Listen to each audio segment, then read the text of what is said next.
So hello guys, मेरा नाम है मोहन मिश्रा और आप देख रहे हैं मोहन मिश्रा ब्लॉग्स।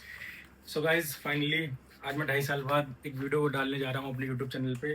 और ये वीडियो है मेरे मई 26 फाइनल अटेम्प्ट के बारे में। इससे पहले जो लास्ट वीडियो मैंने अपलोड की थी वो करीब 2.5 साल पहले अपलोड की थी, जब मैं सीए इंटर की पढ़ाई कर रहा था अपनी, और मेरे ग्रुप 1 की एग्जाम्स, ग्रुप 1 की स्टडी खत्म हुई थी और ग्रुप 2 स्टार्ट हुआ था। उसके बाद से मैंने यूट्यूब पे वीडियो डालनी छोड़ दी थी, क्योंकि मुझे था कि एक बार सीए क्लियर हो जाए उसके बाद फिर आगे अपनी वीडियो बनाएंगे। तो इस पर फाइनली अब जब मैं अभी सीए फाइनल का अटेम्प्ट दे के आया हूँ अपना, और अभी मेरे पास टाइम है, तो फिर अब मैं ये वीडियो बनाने की सोच रहा हूँ।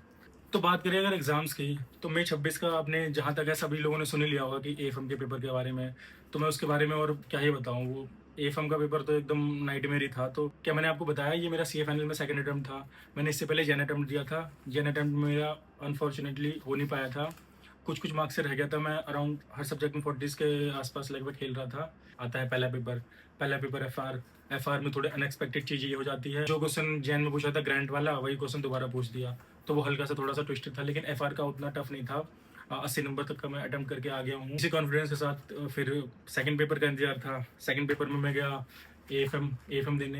एएफएम में क्या था कि अभी तक मैंने 2023 में आर्टिकल से स्टार्ट की थी, वहाँ से लेकर के सीनियर से सुनता आ रहा हूँ। अजय अग्रवाल सर का नाम, अजय अग्रवाल सर से क्लास ले लो, सब पास हो जाते हैं। मैंने बहुत सारे सीनियर्स को पास होता देखा, अच्छे मार्क्स लाते देखा, 75, 78, 81।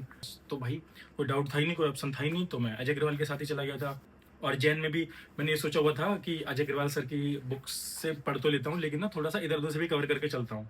तो थोड़ा सा मैं जैन वाले अटेम्प्ट में थोड़ा सा स्मार्ट चल रहा था, लेकिन उस वजह से प्रॉब्लम ये हो गई थी कि मैं सही से क्वेश्चंस की प्रैक्टिस नहीं कर पाया था। तो वहाँ पर मेरा क्वेश्चन प्रैक्टिस की वजह से रह गया, लेकिन मेरा होल कवरेज मॉड्यूल की तरफ था, तो मैं मॉड्यूल कवर करके चल रहा था। लेकिन जब उसमें मेरे मार्क्स 37 के करीब कुछ रह गए, रिजल्ट के बाद सोचा कि क्यों इतनी ओवर स्मार्टनेस दिखा रहा हूँ, जब मैं 2023 से सुनता आ रहा हूँ सारे बच्चों से कि हर बार एएफएम का पेपर सर की बुक से आता है, तो उनकी बुक के सारे क्वेश्चन कर लो। मैंने यूट्यूब पे जितनी गाइडेंस वीडियो देखी, जो भी देखा, सबने यही बोला है कि बस उनकी बुक कर लो और क्लियर हो जाएगा। तो मैंने सोचा ठीक है भाई, जब अभी तक कुछ नहीं हुआ था तो फिर मेरे अटेम्प्ट में क्या ही हो जाएगा। और जब पहला क्वेश्चन देखा तो फिर भाई ये लगा कि ये अच्छा, ये शायद कुछ होगा बाहर से होगा, ये नहीं आ रहा। दूसरा देखा वो भी नहीं आ रहा, तीसरा देखा वो भी नहीं आ रहा, चौथा पांचवा तो सना ही नहीं रहा। फिर क्या था, फिर इधर उधर लोगों के मुंह देखे, सब ऐसे क्वेश्चन ही पढ़ रहे हैं, कानों पे हाथ रखे, बालों पे हाथ रखे, सर पे हाथ रखे, सब ऐसे क्वेश्चन पेपर ही पड़े हुए हैं।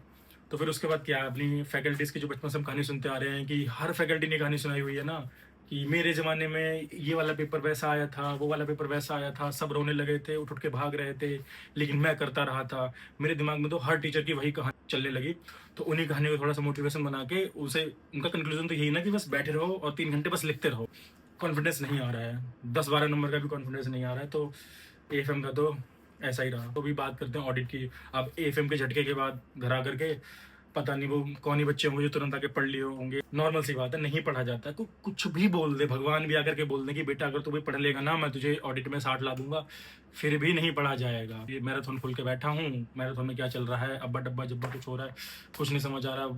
सारी बातें वही हो रही है कि यार पास्ट का रिग्रेट किया, यार जैन में थोड़ी मेहनत कर लेता। वही सब चलते चलते पूरी रात निकल गई।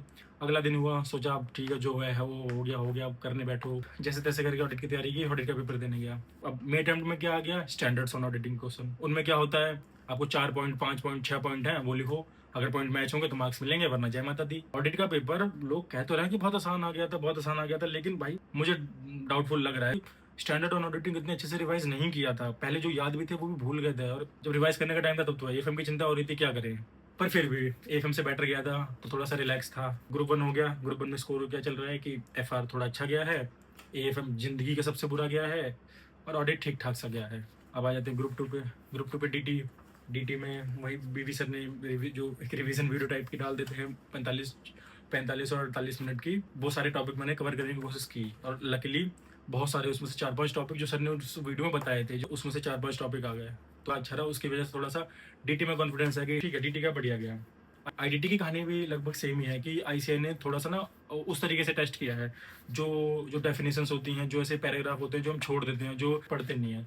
बट फिर भी एएफएम के आगे, एएफएम का पेपर ही ऐसा चला गया। अगर एएफएम का पेपर ऐसा ना गया होता तो आज आईडी पे भी हो हल्ला हो रहा होता, और ऑडिट पे भी लोग बोल रहे होते कि थोड़ा सा ट्रिकी था। लेकिन अब वही ना, एएफएम ने घाव इतना गहरा दे दिया कि बाकी सब कांटे से लग रहे हैं। और अब आ जाते हैं अपने आईबीएस पे, जो भी कल ही निपटा है। IBS की क्वेश्चन बुक दिखाता हूँ मैं। Question number of pages 48 pages, 50 pages की क्वेश्चन बुक आई थी। IBS भी मैं इन शॉर्ट में यही बोल दूंगा कि मैनेज हो गया। MCQ ट्रिकी थे, क्वेश्चंस भी इजी तो नहीं है। IBS day by day difficult होता जा रहा है, अटेम्प्ट बाय अटेम्प्ट डिफिकल्ट होता जा रहा है IBS भी। तो देखो शायद अगले अटेम्प्ट में हो सकता है 60 नंबर की क्वेश्चन बुक आए। तो बस यही था मेरा ओवरऑल रिव्यू अपने अटेम्प्ट के बारे में। इसमें मैं इन शॉर्ट में यही बताना चाहूँगा कि मैंने क्या सीखा है।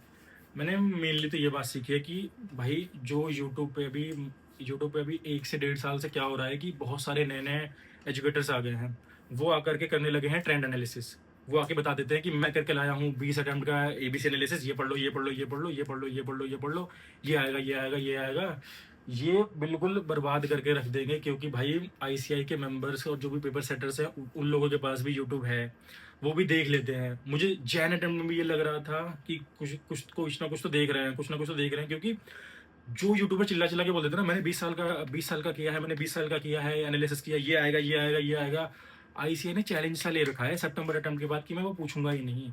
हो सके तो मॉड्यूल कवर करो, मॉड्यूल 100% कवर हो जाए। मैं इंटर तक यही कर रहा था। इंटर तक मेरे जो अनअकैडमी के टीचर थे वो सब यही बात बोला करते थे।